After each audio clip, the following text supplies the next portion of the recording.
You know that enemy we all face every single day? Procrastination. But what if I told you there's a simple psychological trick to finally beat it? It's called the slide effect, and honestly, it might just change the way you get things done for good. I mean, does this sound familiar? You sit down, you're fully intending to be productive, and then you kind of blink and 2 hours have vanished. You're deep in some YouTube rabbit hole. You plan to work out or study or just get that one thing done, but you just didn't. If that's you, trust me, you are not alone. And the reason why is probably not what you think. For so long, we've bought into this idea that procrastination is just a character flaw, that we're lazy. But the reality? It's way more interesting than that. It's not about laziness at all. It's actually a protective mechanism. Your brain is actively trying to shield you from what it thinks is going to be the pain of getting started.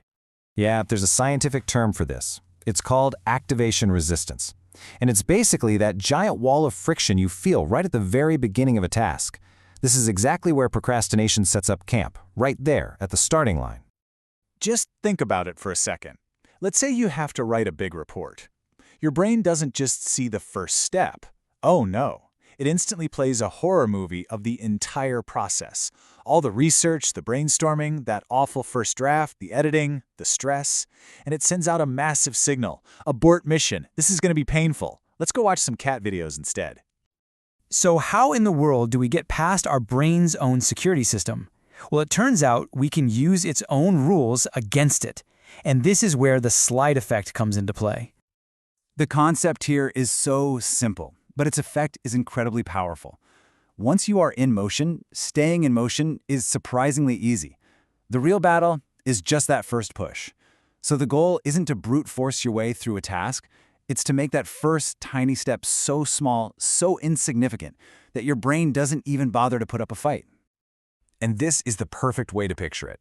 Imagine you're trying to push a stalled car. That first shove to get it moving, oh man, it takes almost all of your strength, right?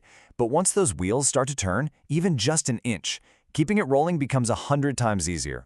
Procrastination is being stuck at step 1.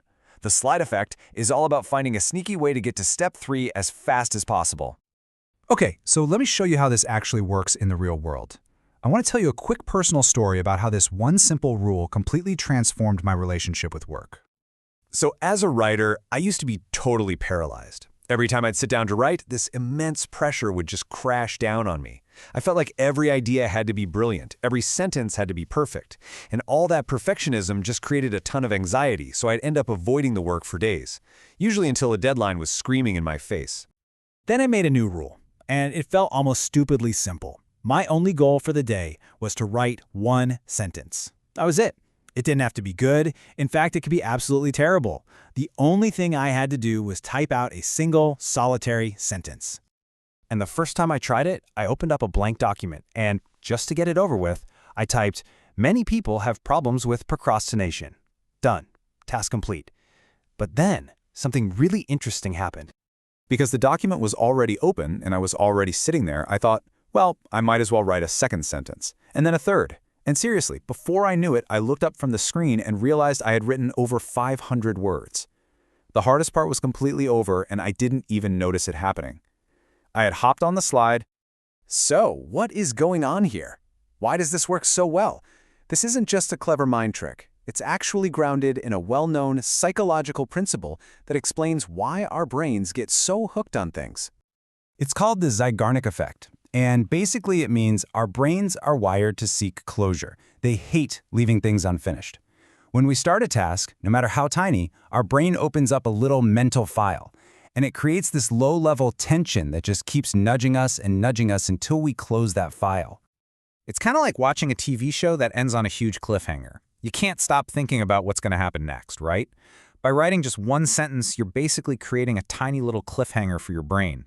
It gets this itch, this urge to find out what the next sentence is going to be. Okay, so let's get practical. How can you build your own slide for whatever task you've been putting off? The whole secret is to lower that activation resistance we talked about earlier. You have to shrink that first step until it's laughably easy. I'm talking so small that your brain doesn't even see it as a threat. The goal is to define a starting point that you simply cannot say no to. Just look at how this reframes everything. Instead of the big, scary goal, I have to work out for an hour, your new tiny goal is just, I have to put on my workout clothes. I mean, once you've done that, are you really going to go sit back on the couch? Probably not. Instead of memorize 100 words, it's just open the app and look at one. Boom, you're already on the slide. Okay, I can hear some of you thinking, but what if even just putting on my workout clothes feels like too much effort? And you know what? That is a totally fair question. The answer is simple. You make it even smaller. If the task is to sit down and study, maybe the first step is just to walk to your desk. If that feels like too much, how about just putting the book you need on the table? You keep shrinking that first step until all that resistance just melts away. You have to find the one action that is so tiny, your brain offers zero fight.